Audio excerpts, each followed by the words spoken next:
Profil de draft ?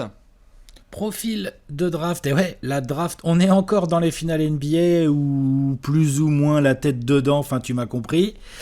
Et la draft, elle approche à grands pas, quoi. Exactement, et vous connaissez les classiques, on s'installe peinard, vous avez vu cette intro de Hall of Famer Made in Léonce, le MVP, ambiance Street Fighter, ambiance Chet Holmgren. Nous sommes à quelques jours. Exactement, nous sommes à quelques jours de la draft 2022. On va faire comme d'habitude, vous rappeler les infos principales, ne pas perdre de temps et démarrer évidemment ces profils. On va être avec vous chaque jour sur les 5-6 prochains jours avec un profil de draft chaque jour différent. C'est un classique, Alex, sur cette chaîne. Exactement, on essaye d'expertiser les futurs joueurs NBA, les futurs rookies, notamment ceux qui ont les meilleures cotes, puisque nous, tout au long de l'année, on n'a pas forcément le temps ni toutes les connaissances nécessaires pour expertiser 45 rookies, quoi, tu vois. On va pas se raconter de salade. Du coup, je sais pas comment toi tu fais tes recherches, mais moi je me mange des morceaux de match de plus en plus parce que maintenant on a de la NCAA visible de plus en plus. Je me fais des matchs complets à titre perso. Ouais, moi aussi. Je me fais plus de highlights parce que je trouve qu'on voit que de l'attaque et des shoots réussis, ça n'a pas grand intérêt. Y a des je me fais des scouting reports, Hoop Intellect. Et c'est pas mal les scouting reports de Hoop Intellect. Non, c'est pas bien mal. sûr, c'est intéressant. C'est intéressant. C'est la version, ceux qui veulent, vous pouvez aller checker évidemment. Il y a les poteaux de envergure évidemment qui font le travail tout au long de l'année. Eux, je les lis, je lis leur profil à chaque fois, surtout que c'est très détaillé, c'est vachement intéressant. Tout à fait, n'hésitez pas à aller checker. Après, il y a donc le format un petit peu plus raccourci avec Hoop Intellect. Il y a d'autres garçons aussi qui font du très très bon boulot et des filles qui font du très très bon boulot en termes de profil de draft. N'hésitez pas à vous faire aussi des matchs complets. Nous sommes en 2022, donc ça veut dire que si vous voulez regarder, je sais pas, 5-6 matchs complets de Gonzaga avec du grand moustachu à l'intérieur et du Chet Holmgren, c'est possible. C'est possible, vous pouvez vous faire ça. Donc évidemment, sur toutes les infos qu'on doit vous donner, le jeudi 23 juin, c'est la draft 2022. Donc jusque-là, tous les jours, on va vous donner un petit profil de draft. On fait vraiment les très haut placés, comme a dit Alex. La dernière, vous pouvez revoir, on a fait du Jalen Suggs, Scottie Barnes, Evan Mobley, Kate Cunningham, Jalen Green, etc.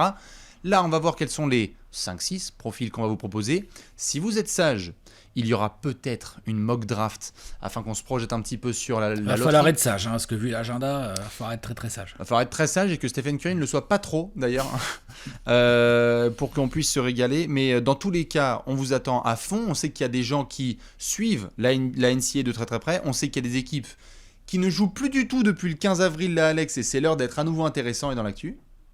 Exactement. Là, t'as les fans d'une bonne quinzaine d'équipes. C'est leur moment. C'est là. C'est en ce moment. C'est là. This is my time to shine. Sam Presti, il est prêt. Je suis pas concerné, moi.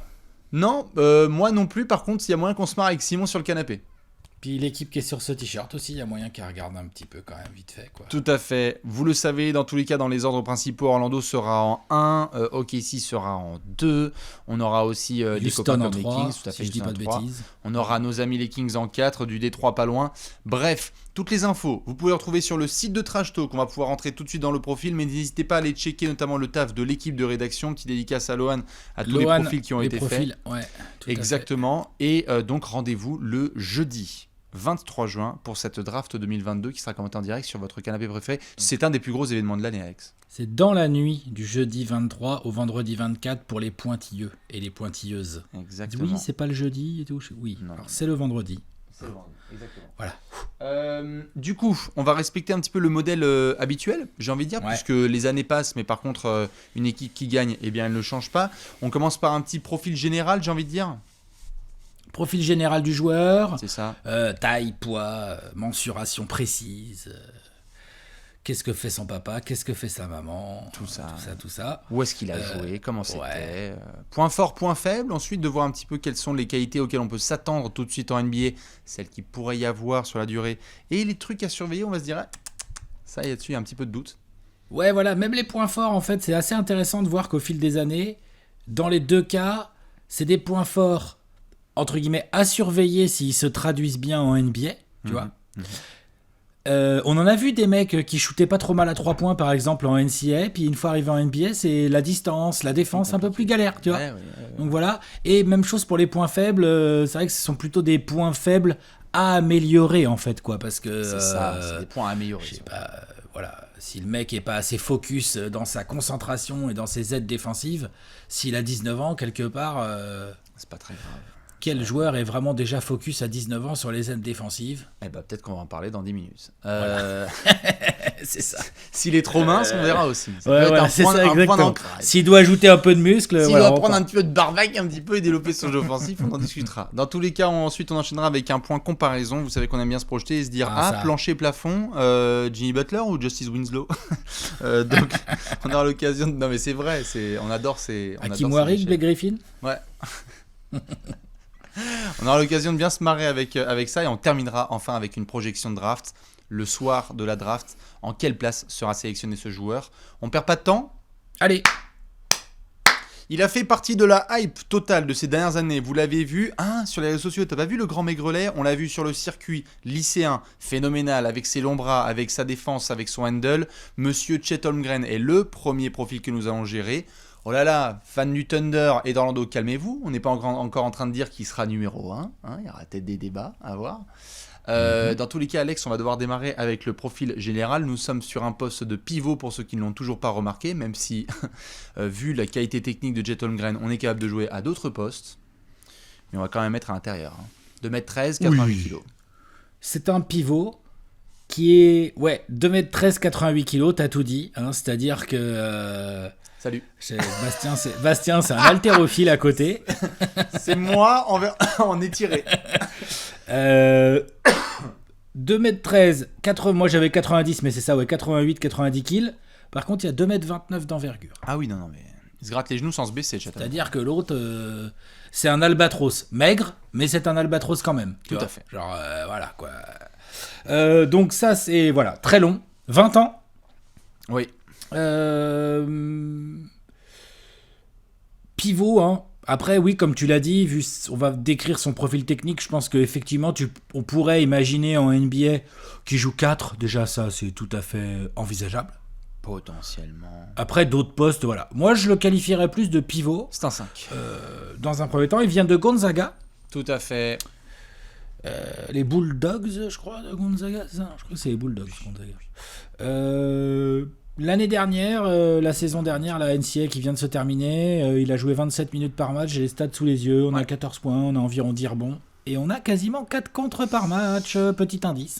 C'est ça, c'est que sur ce que le garçon sait faire. Tout à fait, les premières choses, les premiers termes qui ressortent lorsqu'on parle de Chet Holmgren, donc là je vois qu'il y a des gens qui le suivent depuis longtemps qui vont se dire allez, allons-y, dans les grands traits, mais pour ceux qui ne le connaissent pas, les mots qui viennent en premier, licorne totale. Nous sommes sur ce profil de joueur très très long, très mobile, qui dégage une impression un petit peu phénoménale. Ah tiens, on a déjà eu ça avec du Porzingis, du Giannis. On n'a pas eu ça depuis peut-être un Dirk ou un Sean Bradley. On ne sait pas, on fera les échelles tout à l'heure. Mais il y a un côté très licorne quand on voit Chet Holmgren sur le terrain, parce que des pivots grands, un peu gringalets, parfois tu as l'impression qu'il y a zéro technique.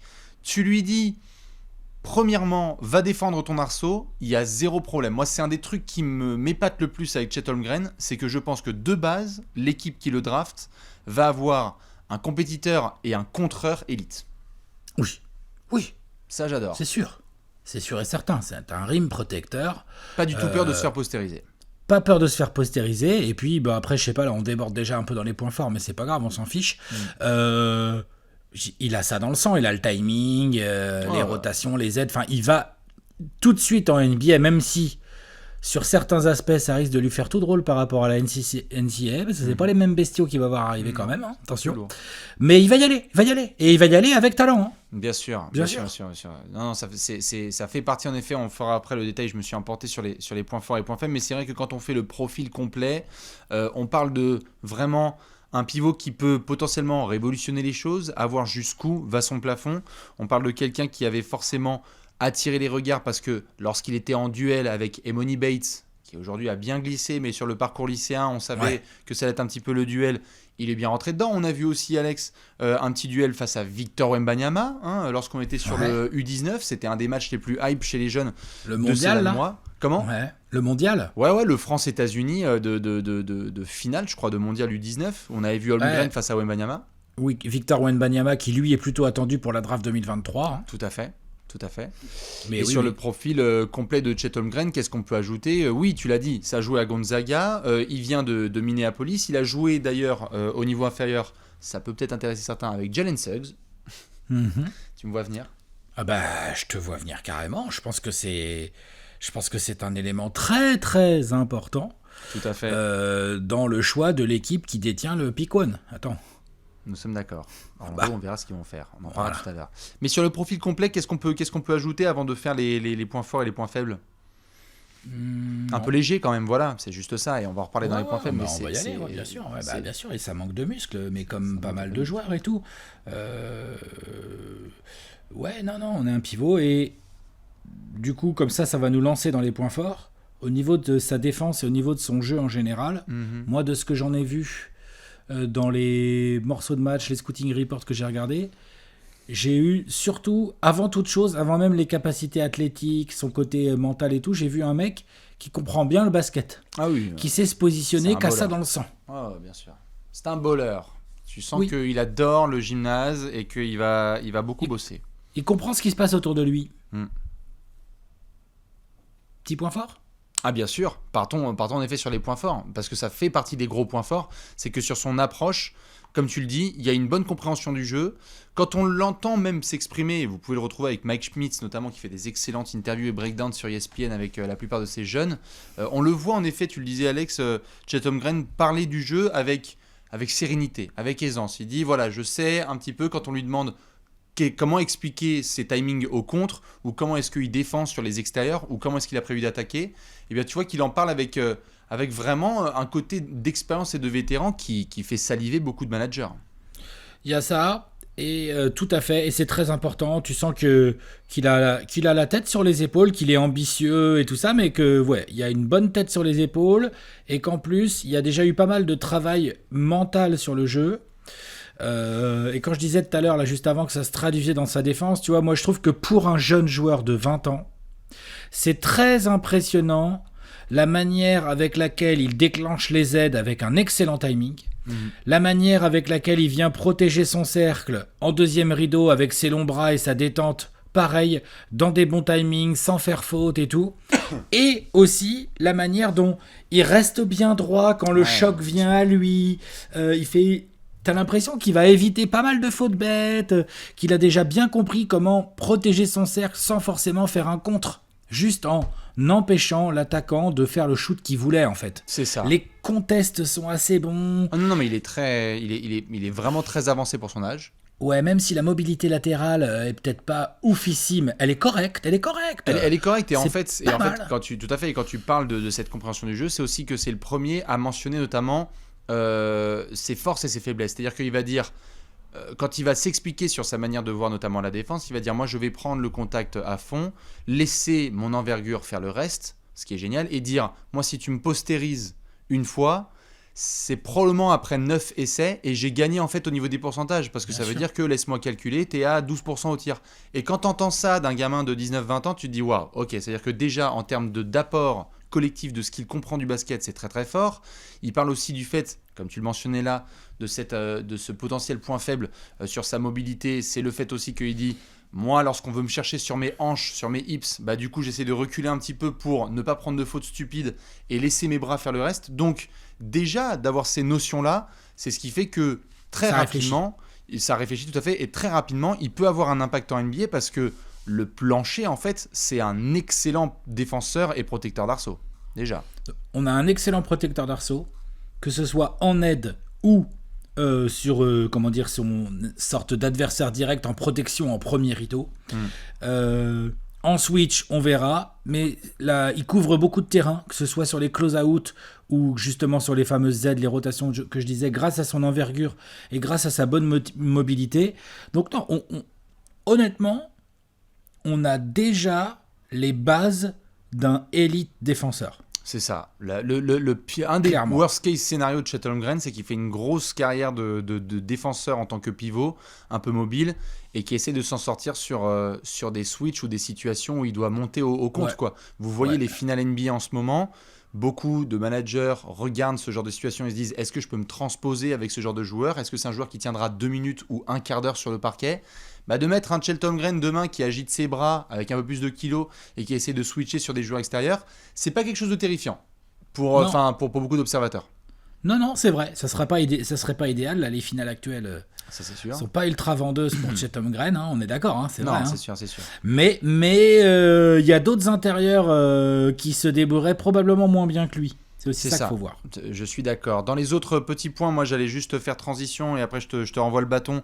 Un des éléments qui, moi, me séduit le plus, c'est que, tu sais, souvent j'aime bien mettre l'accent sur les Trae Young, Jalen Green, certains qui ont un petit peu la mentalité, je veux dire tête de con, un peu. C'est-à-dire que Chet Holmgren débarque demain en NBA, il peut te changer un petit peu ta culture de franchise. C'est-à-dire qu'il peut débarquer. Il a fait des déclarations, c'est le badass l'autre. Hein. Exactement. On l'a vu en sortie de combine dire c'est qui le meilleur joueur de NBA ? Il a dit c'est moi dans 2 mois. Bon, très bien. D'accord, donc Chet. à confirmer Chet. Mais il a ce côté très j'en ai rien à foutre de l'adversaire. Vous êtes tous contre moi. Un peu, il m'a rappelé un peu du KG quoi. C'est-à-dire moi je suis pas ton pote. Je vais te monter sur la tête, je vais trash talk, je vais hurler, vous allez peut-être vous foutre de ma gueule, mais à la fin, je vais gagner. Et je crois que c'est un garçon qui peut impacter la winning culture d'une franchise dès son arrivée en NBA. Je suis d'accord. Je suis complètement d'accord. Il a l'air costaud mentalement.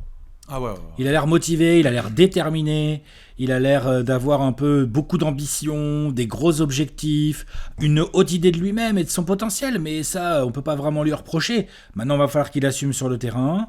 Ce genre de déclaration, attention. Je pense qu'il va se faire détester dans 2-3 salles, je pense. Et quand tu te fais détester et que t'es pivot et que tu pèses 60 kilos, attention. Ouais, mais c'est bon signe aussi. Ça veut dire que t'as un impact réel. Voilà, c'est ça. Donc à voir après comment il l'assume sur le terrain. Ouais. Mais moi, comme ça, sur le principe, j'aime bien. Moi, j'aime beaucoup. Le côté tough guy, là. Ouais. Je te tends la perche un petit peu sur le côté technique, parce que des pivots qui débarquent en NBA, où on se dit, bon, il est grand, il est défenseur, ok, mais ça donne quoi, balle en main, Chet Holmgren ? Alors, balle en main, c'est pas encore ce qui fait de mieux. Ce qui fait de mieux, pour l'instant, offensivement, c'est de shooter à 3 points. Ouais, shooter tout court même, les petits one-leg. Ou shooter tout court, tout à fait, t'as raison. Il a un vrai shoot dans le périmètre. Lui, on verra comment ça se traduira exactement en NBA, mais dès son arrivée, tu peux pas le disrespect comme certains pivots, comme ça qu'on laisse un peu traîner tout seul à 6 mètres du cercle. Non, Chet Holmgren, il va en mettre au fond. Ouais. Il est à 39% à 3 points en NCAA. Il est à 72%, c'est marrant, je crois que c'est 70-72% au lancer franc. Ouais. C'est pas anodin ce que je dis, je crois que c'est Guillaume de Basket Info qui relevait ça l'autre jour sur Twitter, que en fait l'un des paramètres très importants pour estimer la capacité à shooter d'un joueur pour transposer et tout, c'est finalement le dénominateur commun le plus régulier, c'est le pourcentage au lancer franc. Oui, on peut. Plus que le 3 points, puisque le 3 points change quand même beaucoup. La distance n'est pas la même et la façon de défendre n'est pas la même non plus. Donc, tu as des mecs qui peuvent, comme je disais en intro, des bons shooters à 3 points en NCAA, qui ne deviennent pas forcément en NBA. Si par contre le mec est aussi un shooter de lancer franc correct, ça veut dire qu'il y a beaucoup de bases pour devenir un bon shooter tout court. Je pense que Chet Holmgren peut avoir ce côté rim protecteur qui peut shooter en catch and shoot minimum de l'autre côté du terrain. Ça lui fait, dis donc, entre ça, la défense plus des 3 points, tu sais que ça fait déjà 2 très belles armes pour la NBA moderne. Hein. Ça fait beaucoup d'armes. Moi, comme tu sais, j'aime bien revenir encore plus tôt, c'est-à-dire que la NCAA a aussi parfois cette tendance à être très petit, terrain très resserré, des joueurs qui ne peuvent pas autant s'exprimer. Il y a beaucoup plus d'espace en NBA. On voit des joueurs qui s'éclatent beaucoup plus en NBA qu'en NCAA parce que parfois, ça joue vraiment très demi-terrain, on va exécuter, l'horloge est longue. J'aime bien revenir en arrière, notamment sur le parcours lycéen, où là, on l'a déjà vu, et il y a des joueurs level NBA qui l'ont déjà vu balle en main, c'est assez impressionnant, c'est-à-dire que si tu viens et que tu lui donnes la balle et qu'il faut être un petit peu extérieur et avoir une isolation, je ne serais pas étonné qu'on puisse retrouver certaines séquences de Chet Holmgren en isolation qu'on a vues au niveau inférieur, c'est-à-dire avant la NCAA, parce qu'en fait, c'est terrible à défendre. Soit il step back à 3 points et il est capable de les mettre, soit il va driver et avec son envergure, il peut finir à l'assaut. Donc il y a aussi des éléments qu'on n'a pas vus à Gonzaga de par le jeu qui était pratiqué, qu'on va revoir dans le profil complet de Chet Holmgren. Je trouve, moi, que balle en main, il a une aisance et il a tout ça ajouté à sa lecture de jeu qui font que y a ce côté licorne, quoi, en fait. Assez impressionnant. Un peu moins convaincu. Ok, j'entends. Moi, Mais- j'ai mais- très hâte de le revoir là-dessus. Sur ce point. Mais je dis pas qu'il peut pas. Je pense qu'il a une panoplie de base qui peut faire de lui vraiment une licorne offensive. À mon sens, pour l'instant, c'est plus une licorne défensive avec un shoot. À mon sens. Mais bon, effectivement, t'as raison. Il a montré des comment on dit, des flashs, des éclairs, quoi, des flashs de choses, balle en main, notamment quand il démarre face au panier. C'est vrai que quand il démarre en face-up, là, face au panier, il peut faire feinte de shoot, poser un dribble ou deux. De toute façon, d'ailleurs, il est tout de suite dans le cercle, de toute façon, avec sa taille et sa vitesse. Et il a quand même une assez bonne détente, même si c'est pas non plus un... C'est un bel athlète, mais c'est pas un... Non, mais c'est pas. C'est pas un ovni athlétique, mais c'est un bel athlète. Tout à fait. Donc clairement, il y a un énorme défenseur avec du vrai potentiel offensif, quoi. Attention, on parle pas de, on démarre par du lourd quand même. Bien sûr. Et enfin, pour finir sur les points forts, il y a cet aspect de et si. Et si, c'est vraiment la question qui entoure Chet Holmgren, c'est que là, on a 2m13 pour 90 kg. On a vu Giannis arriver très très maigrelet en NBA. On a vu KD pareil. On a vu des garçons arriver maigrelet. C'est des très grandes comparaisons que je viens de donner. Kevin Garnett aussi. Quand tu parles de ces situations d'isolation, tu donnes 10, 12, 15 kilos de plus à Chet Holmgren. Tu lui dis, tu continues à développer ton handle et tu es en isolation. Comment arrêter ce garçon ? Ce sont des perspectives qui terrifient les managers. Et certains se disent, c'est peut-être en fait l'upside le plus élevé de la draft parce qu'on a cette base défensive avec un potentiel freak en attaque. Je suis d'accord. Mais c'est pas pour rien que beaucoup de scouts, beaucoup de mock draft le mettent en 1 ou pas loin. Tout à fait. C'est pas un hasard. Maintenant, on doit parler points faibles. Ou disons points améliorés. Que veux-tu pointer en premier du doigt, mon cher Alex ? Tu veux parler physique un peu ? Disons que oui, on est bien obligé. Même si on a vu pas mal de gars que tu as cités juste avant arriver en NBA un peu trop maigrelet, faire du muscle et très bien s'en sortir et très bien évoluer. Giannis, Kevin Garnett, Kevin Durant, ce genre de gars. Ça reste encore un travail à faire. On en a vu d'autres qui ont eu plus de mal, notamment les grands dadais comme ça. Donc, Chet Holmgren, c'est un de ses challenges. Muscler le haut et le bas du corps, abdos, épaules, bras, cuisses, tout, parce que il va avoir besoin de puissance, il va avoir besoin de force pure. Ça se traduit par exemple, moi, sur des phases de jeu que j'ai vues où quand même, il se fait manger au rebond par un mec qui fait 15 cm de moins que lui, mais qui en fait fait 10 kg de plus. Et du coup, il se fait pousser, il se fait dégager. Aujourd'hui, il peut poster personne en NBA. Personne. Je ne dis pas qu'on poste beaucoup en NBA, mais il peut pas. Et par contre, il peut se faire poster, aussi long qu'il soit. Et se faire enfoncer. C'est-à-dire que là, Chet Holmgren, dans 6 mois, si tout se passe bien, il est au poste sur Embiid. Alors, il y a peu de monde qui peut arrêter Joel, on est d'accord. Mais bon, il n'y a pas Chet Holmgren en tout cas. Mais il y a Bam Adebayo, par exemple, qui va arriver, qui va faire poussette. Je t'enfonce jusqu'au vestiaire, complètement. Et alors, il y a les pivots et il y a les bestiaux adverses. C'est-à-dire qu'aujourd'hui, si tu es un poste 5, tu es censé fermer l'accès à ton cercle, être mobile, venir en aide ou être le premier rempart sur les mecs qui attaquent le cercle. Donc, il a ses adversaires directs de pivot, mais il a aussi tout ce qui t'arrive sur la bouche quand tu es intérieur en NBA. C'est-à-dire tu le vois dans les finales actuelles, quoi. T'as des Wiggins qui arrivent lancés, t'as des Tatum, t'as des... Même les meneurs maintenant, les meneurs vont faire son poids, quoi. Tu vois. Et puis Luka, les meneurs, ça demande sur Switch, comment tu fais, quoi. C'est ça. Donc en gros, clairement, il a la taille, il a l'envergure, il a une mobilité que je trouve très correcte. D'ailleurs, ça sera un challenge de muscler tout ça, tout en gardant sa mobilité et sa qualité de shoot, parce qu'on voit des mecs parfois ils se musclent un peu trop vite, et puis derrière ils n'arrivent plus à mettre un tir. Donc ça aussi, c'est tout un challenge. Tu peux pas te muscler comme ça en claquant des doigts. Il faut le faire progressivement. Bon, après, en NBA, il y a des staffs, il y a des spécialistes de ça. Donc je pense qu'il sera, où qu'il atterrisse, je pense qu'il sera bien entouré sur ce point. Mais oui, c'est le premier truc qu'on a envie de mettre en avant. C'est sa capacité à adapter son physique à ce qu'est la NBA aujourd'hui. C'est ça. Il y a beaucoup de gens qui parlent de ne pas se blesser.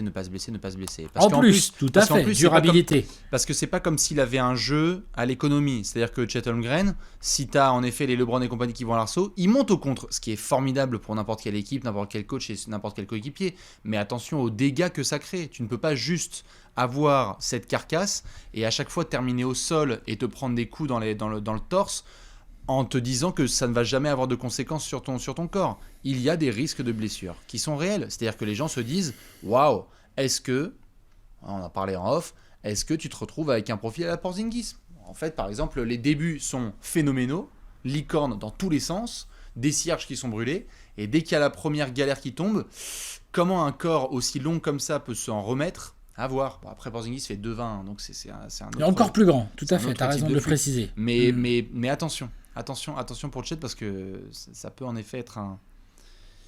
Disons qu'il faudra lui donner déjà 2-3 ans pour qu'il remplisse la carcasse et qu'on se dise, ok, c'est quoi du coup ? C'est 2m13 pour 105 kg par exemple, le top à peu près pour Chet Holmgren ?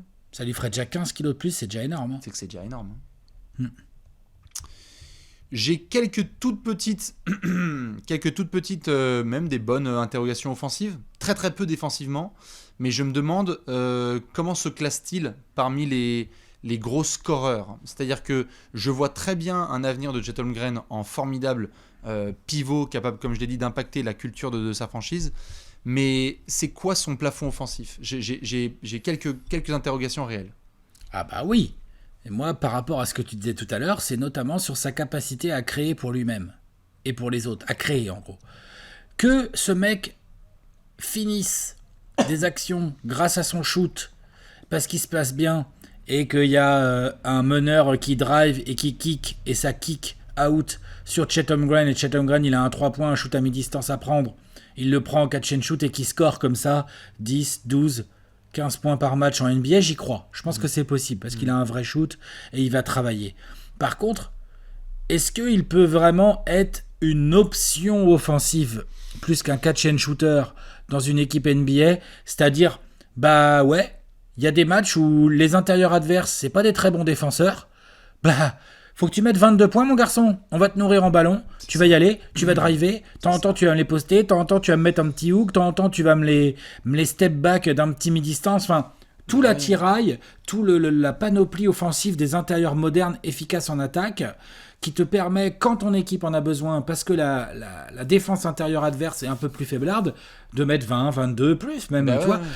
Est-ce qu'il a ça ? Est-ce qu'il est capable d'y aller ? Je trouve que c'est peut-être toute la question de Chet Holmgren, c'est jusqu'où va son potentiel offensif. Bah ouais, je suis d'accord. On est certes dans la NBA des Luka, Tatum, Booker, LeBron, KD, etc. Mais on est aussi dans la NBA de Embiid, Jokic, Karl Anthony Towns et compagnie. Et donc en fait, quand tu rejoins l'élite des pivots, tu peux pas juste, entre guillemets, être level Bam Adebayo, c'est-à-dire excellent pivot collectif et défensif. Mais est-ce qu'on parle de lui comme le meilleur pivot au monde ? Je ne sais pas. Et donc du coup, vu qu'on est en train de projeter Chet Holmgren dans le podium de la draft, si tu te retrouves dans une discussion, dans une ruelle un peu serrée avec du Jabari Smith, avec du Paolo Banchero ou d'autres garçons qui vont pouvoir être dans la même cuvée, dans 3, 4, 5 ans, où se situe Chet Holmgren parmi les meilleurs joueurs, est le meilleur attaquant, les meilleurs scoreurs ? Exactement. C'est-à-dire, ça se trouve, Chet Holmgren, on revient dans 5 ans et on fait... C'est peut-être le 6-7e meilleur scoreur de sa cuvée. Après, il est énorme dans le reste du jeu, mais on parle d'un potentiel numéro 1 de draft. Attention aussi à ce plafond-là offensif, je suis d'accord.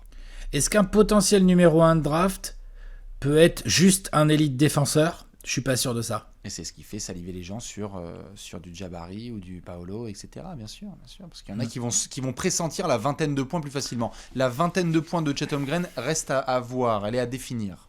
Il va falloir beaucoup le nourrir en shoot aujourd'hui. C'est ça. C'est pas lui qui va se les faire tout seul, je pense. Exactement. Bah, c'est typique, hein, laiton dont on a déjà parlé, quoi.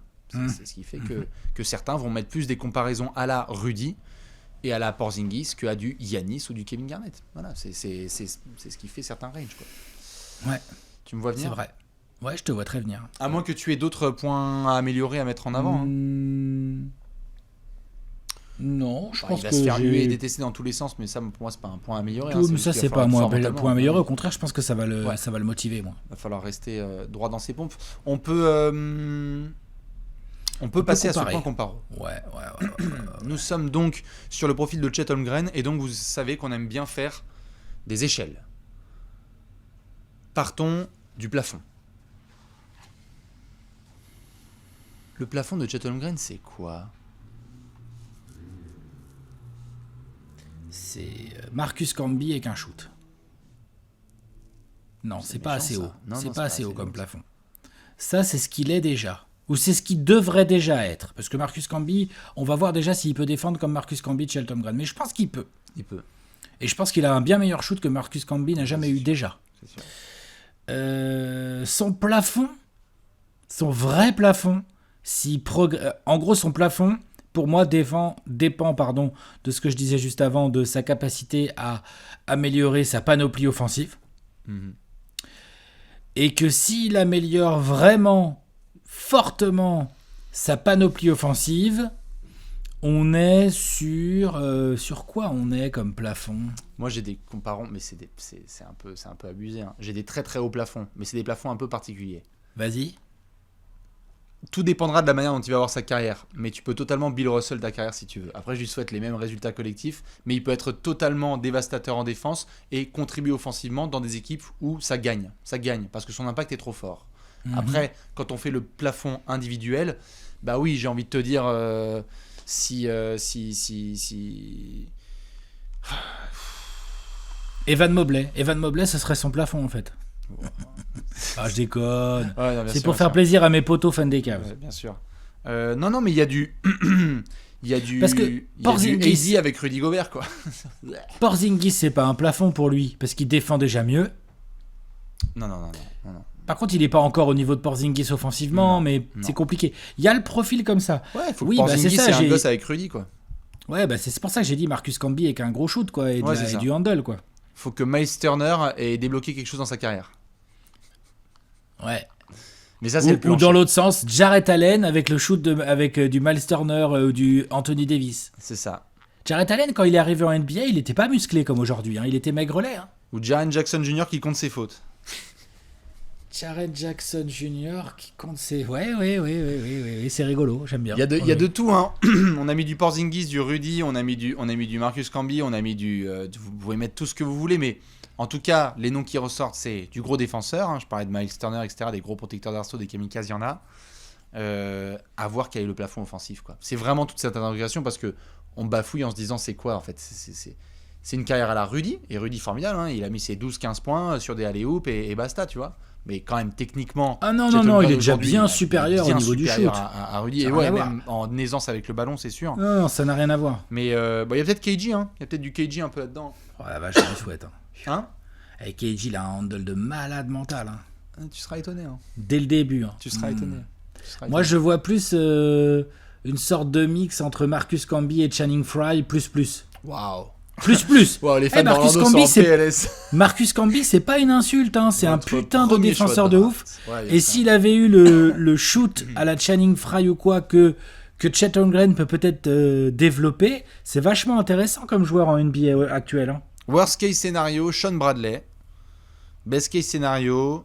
Sean Bradley? Oh ouais, non, clairement. C'est le worst case. Non, mais ça, c'est le worst case. Worst. Ouais, bien sûr. Mais bon, c'était un haut choix de draft, gros contrat, mais grelet de NCA. Juste qu'on soit d'accord. Oui, mais il avait pas de shoot. Là, il y a un shoot en plus. Là. Dans tout cas, c'est le côté très licorne qui fait que Chet Holmgren est attendu dans les hauteurs de la draft. Et justement, on va se projeter. Allez. Il n'existe aucun scénario dans lequel Chet Holmgren descend en 3. Plus bas que le 3, pardon. Si Houston il est disponible, tu le prends, point barre. La question c'est de savoir...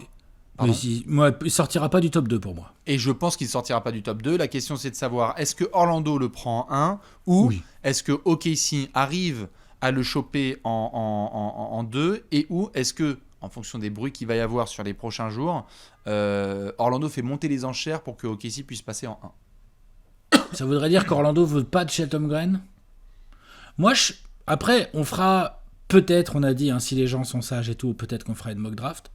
Mais moi, j'ai l'impression que Orlando, John Hammond, il va pas prendre Chet Holmgren. Moi, je crois que c'est déjà torché. En plus, il a joué avec Jalen Suggs et tout. J'ai du mal à croire, parce que c'est sur Twitter, on m'avait remonté ça, qui se connaissait bien avec Jalen Suggs. Moi, j'avais pas encore trop commencé mes études. Ils ont fait Minéa ensemble en high school. Ouais, du coup, je suis allé fouiller un peu. Franchement, ils avaient l'air d'être carrément potes, en fait. Ah non, mais ils sont très très potes. Ils en parlent en long et en large. Ils sont copains. Et pour moi, c'est pick 1 à Orlando, cette affaire. Je suis assez d'accord sur le fait que tout ce qui est croisé, Jalen Suggs, John Hammond, les besoins d'Orlando, etc., ça part sur Chet Holmgren. En plus, on est sur une nouvelle dynamique avec l'entraîneur, le nouvel entraîneur qu'ils ont eu l'année dernière. Ils ont essayé de changer les choses, la donne, avoir du Jalen Suggs et d'autres garçons compétitifs un peu. On a vu Franz Wagner débarquer, ils ont un côté un peu tough.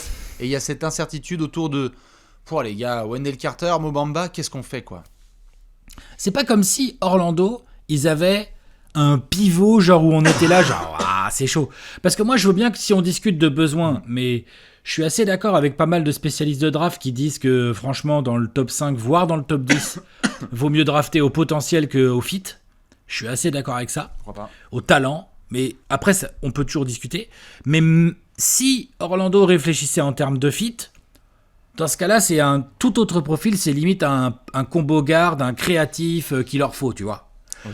Mais ça voudrait dire, parce que vu le potentiel top 3 de cette draft, on n'est pas forcément sur des lignes arrière, quoi, hein, a priori, quoi. Sur le podium, non. Ah, t'es d'accord. Bon. Donc ça voudrait dire de trade down vachement, donc il faudrait vraiment qu'il y ait une équipe qui vienne d'un peu de loin pour leur filer des assets, salut les Kings, tout ça. Enfin, tu vois, Orlando, ça me paraît compliqué, donc je les vois... Ouais, en fait, j'ai du mal à imaginer que Chet Holmgren soit pas le numéro 1 de la draft jeudi. Je pense que c'est bien parti pour qu'il le soit. Orlando a un super historique à prolonger sur les numéros 1 de draft pivot. Salut Shaq, salut Dwight. Ah bah oui, Ils ont bien envie, à mon avis, de prolonger cette belle légende, en espérant que Chet Holmgren sera toujours Orlando Magic d'ici 8 ans. On d'aller signer aux Lakers pour 100 millions. Ouais, ou 4 ans. Le Shaq, c'était que 4 ans. Le Shaq, il a fait que 4 ans là-bas. Ouais, mais que veux-tu? Fallait le payer 100 millions, comme dirait... comme pas filer le max au Shaq, dis. Manquerait plus quoi. Mais en tout cas, profil hyper intriguant, hyper intéressant. Moi, pour juste dédicace aux fans d'Orlando. À titre perso, on aura l'occasion d'en rediscuter dans d'autres émissions, mais... Je crois que, vu le manque de culture, et je dis pas ça comme une punchline, mais à Orlando, on est en transition, on a fermé le bouquin Aaron Gordon, Evan Fournier, Nikola Vucevic. Il faut qu'il y ait une nouvelle identité à Orlando. Et Jalen Suggs et Chet Holmgren sont des joueurs qui peuvent impacter ton ADN de franchise, je pense vraiment. Et du coup, je serais assez content pour les fans d'Orlando s'ils ont Chet Holmgren. Attention, par contre, il va falloir être patient, je crois, avec Chet Holmgren, parce que tu pourras avoir un très gros défenseur, mais tu vas te prendre des punchlines dans tous les sens. Et Orlando, il joue pas le titre l'année prochaine. Hein. Non. Ah ouais. non, Orlando, l'année prochaine, il joue la draft encore. Hein. Il joue la draft encore en voyant les développements de tous les garçons. Peut-être le retour de Jonathan Isaac qui n'a pas joué depuis la retraite de Jonathan Isaac à côté de Chet Holmgren. Tu sais que déjà, t'es jeune, hein, mais tu défends. Je te le dis. Il faudra voir si Franz Wagner est 3. Du coup, ça va poser plein de questions. On sera très content. Ouais, mais pourquoi pas bien sûr. Ça te fait un petit front de courte. Pas inintéressant cette affaire. Dites-nous dans tous les cas plusieurs choses. Vous, qu'est-ce que vous voyez sur l'avenir de Chet Holmgren? Où est-ce qu'il va être drafté? Est-ce que si vous êtes fan d'Orlando, vous prendriez plutôt du Jabari Smith ou du Paolo Banchero ou d'autres garçons? Dans tous les cas, Alex, nous on va devoir enchaîner parce qu'on a d'autres petits profils de draft à tourner. Je te laisse le mot de la fin. D'accord, tu me prends un peu de cours. Le mot de la fin, c'est faites pas les cons, le Magic. Ouais, faites pas les cons et prenez Chet Holmgren quand même. À la prochaine, à demain midi pour un nouveau profil de draft. Bisous. Des bisous. Ciao.